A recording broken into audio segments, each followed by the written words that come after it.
ద్వాపర యుగాంతంలో పరీక్షిత్ మహారాజు ఒక పాము కాటుకు గురై ప్రాణాలు కోల్పోతాడు. రాజు కొడుకైనటువంటి జన్మజయుడు తండ్రి మరణానికి కారణమైనటువంటి సర్పజాతిని సమూలంగా అంతమొందించాలని ఒక సర్పయాగాన్ని అయితే తలపెడతాడు.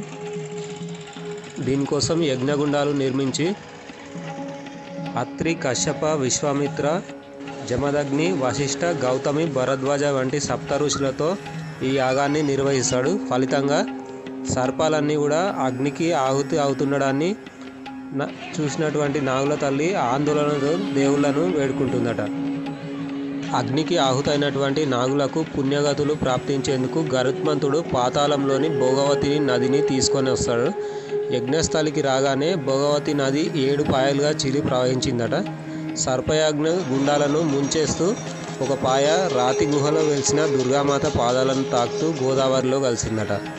సప్త ఋషులతో యజ్ఞం చేయడం, గంగాదేవి 7 పాయలుగా చీలి ప్రవహించడం వల్ల 7 పాయలు అని అమ్మవారికి 7 పాయల వనదుర్గాదేవి అని పేరు వచ్చిందని చెప్తారు.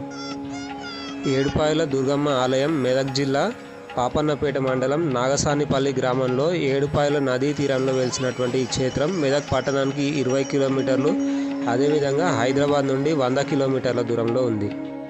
చుట్టూ అడవి ప్రాంతం, కొండలు మరియు 7 పాయల నది. ఇక్కడ వాతావరణం చాలా ఆహ్లాదకరంగా ఉంటుంది.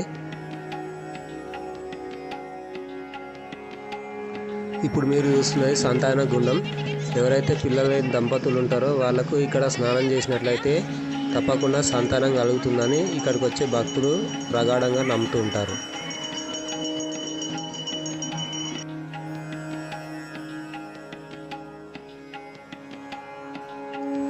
పక్కనే ఈ రాళ్ళగుట్ట మీద వెళ్ళినట్టయితే అక్కడ ఎల్లమ్మ తల్లి దేవాలయం కూడా ఉంది.